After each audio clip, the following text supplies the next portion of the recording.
오늘은 몽생 미셀로 가는 길에 프랑스의 소도시 몽플레르와 도빌에 잠시 들렀습니다. 먼저 몽플레르는 프랑스 북서부의 노르망디 지방에 있는 예술과 낭만 가득한 휴양도시입니다. 몽플레르는 노르망디에 숨겨진 보석으로 불리며 예술가들이 사랑하는 도시로 유명합니다. 몽플레르에 도착해서 가장 먼저 눈에 들어온 것은 아름다운 구항구의 풍경이었습니다. 구항구는 몽플레르의 심장이자 가장 상징적인 곳입니다. 구항구에 서면 몽플레르의 다채로운 색감과 아름다운 풍경이 마치 예술가의 팔레트와 같다는 인상을 줍니다. 구항구 해안을 따라 둘러싸고 있는 목조주택들은 아름다운 항구의 풍경과 어우러져 몽플레르만의 독특하고 매력적인 분위기를 만들어냅니다. 몽플레르 구항구 주변의 목조주택들은 대부분 16세기에서 18세기 사이에 지어졌습니다. 당시 노르망디 지방의 건축 양식을 반영하여 좁고 높게 지어져 더욱 인상적인 풍경을 연출합니다. 옛 모습을 그대로 간직하고 있는 구항구의 고즈넉한 분위기는 시간이 멈춘 듯한 풍경을 선사합니다.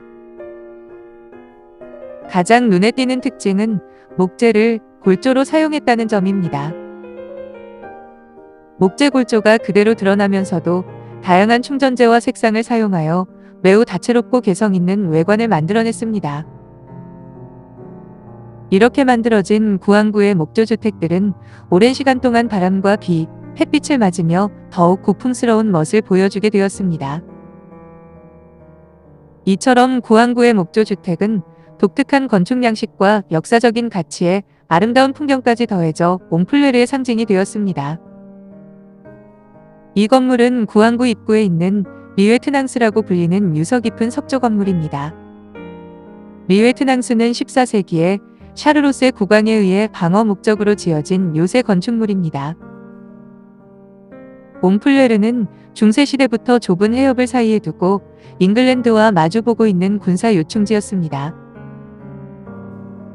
이 때문에 리웨트낭스는 14세기의 샤르로세 국왕에 의해 방어 목적으로 지어진 요새였습니다. 17세기 말 성벽이 파괴된 이후에는 이 건물을 개보수하여 국왕 대리인의 숙소로 사용하였습니다. 건물 앞에는 지금도 중세의 성벽 일부가 남아있고 망루도 볼 수 있습니다. 리웨트낭스 오른쪽에는 성벽이 있을 당시 옹플레르를 통행하였던 성문이 있습니다. 성문에는 프랑스의 탐험가 사무엘 드 샹플랭의 조각상이 붙어 있습니다. 샹플랭은 이곳 옹플레르에서 출항하여 1608년 캐나다의 퀘벡을 발견한 인물이었습니다.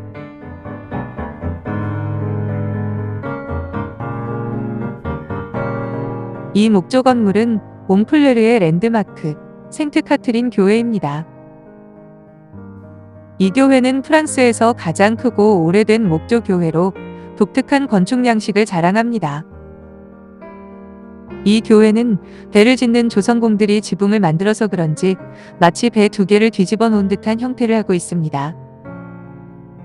본당 위에 종탑이 솟아있는 다른 교회와는 달리 이 교회의 종탑은 교회 본당에서 조금 떨어져 있는 광장에 따로 만들어졌습니다. 화재에 취약한 목조 건물의 특성상 화재 시 종탑 붕괴로 인한 대형 사고를 방지하기 위해 본당 밖에 세운 것이라고 합니다.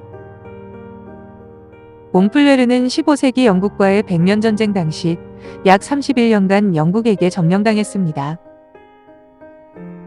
전쟁이 끝나자 옹플레르 시민들은 성당을 짓게 되는데 값비싼 돌을 구할 수 없어서 구하기 쉬운 나무로 교회를 짓게 되었습니다.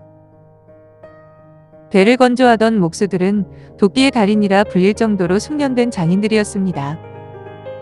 놀랍게도 이 교회는 못을 하나도 사용하지 않고 지어졌다고 합니다.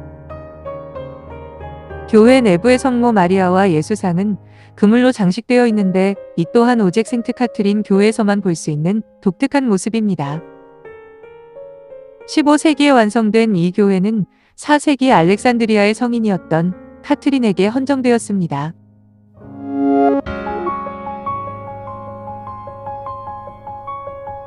19세기에 들어 옹플레르는 클로드 모네를 비롯한 많은 인상파 화가에게 영감을 주는 뮤즈였습니다. 옹플레르는 인상파의 선구자로 불리는 화가 외젠부댕의 고향이기도 합니다. 생트 카트린 교회 근처에는 그의 이름을 딴 외젠부댕 미술관이 있습니다. 외젠부댕은 하늘의 왕이라 불릴 정도로 하늘과 바다의 빛을 그린 풍경화로 유명한 화가였습니다. 특히 그는 주로 아뜰리에에서 그림을 그리던 종전의 관습에서 과감히 벗어나 야외에서 자연과 대기의 빛을 그렸던 혁신적인 인물이었습니다. 그는 클로드 모네가 인상파의 거장으로 성장하는데 큰 영향을 끼친 인물이기도 했습니다. 옹플레르는 모네를 비롯하여 피사로, 르누아르, 세잔, 시슬리 등의 인상주의 화가들이 왕성하게 활동했던 곳이기도 했습니다. 인상파 화가들에 의해 더욱 유명해진 옹플레르의 골목에는 갤러리와 아뜰리에가 많이 보입니다. 옹플레르의 매력이 숨겨져 있는 골목길과 예술가의 흔적을 따라 걸어보는 것도 색다른 재미를 줍니다. 오늘 돌아본 옹플레르는 작은 도시였지만 낭만적인 분위기와 예술적인 면모가 살아 숨쉬고 있는 노르망디의 진정한 보석이었습니다.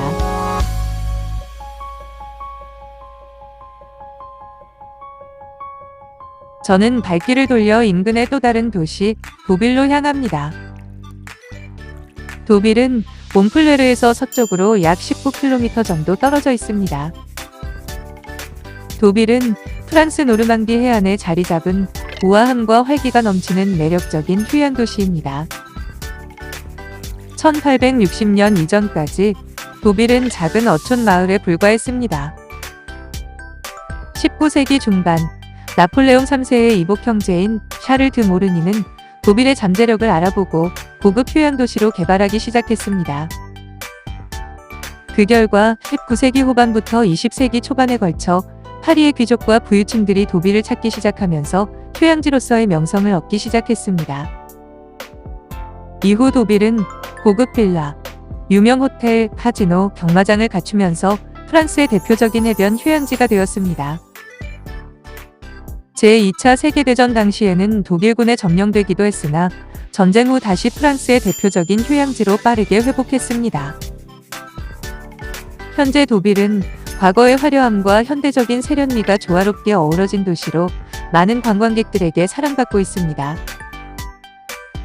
도빌은 프랑스에서 경마와 말 관련 산업의 중심지이기도 합니다. 도빌에서는 권위 있는 경마가 자주 개최되며 국제적인 규모의 순종마 시장도 열리고 있다고 합니다.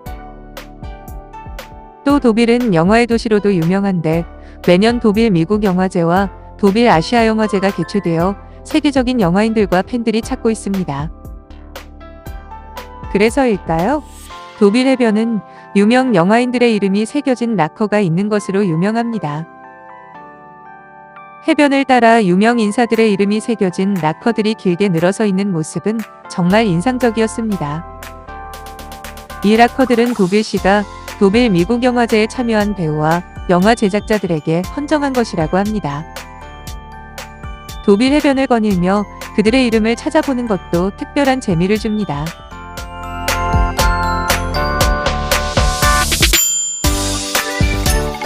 도빌의 넓고 아름다운 모래해변과 산책로는 휴식을 즐기기에 완벽한 곳입니다.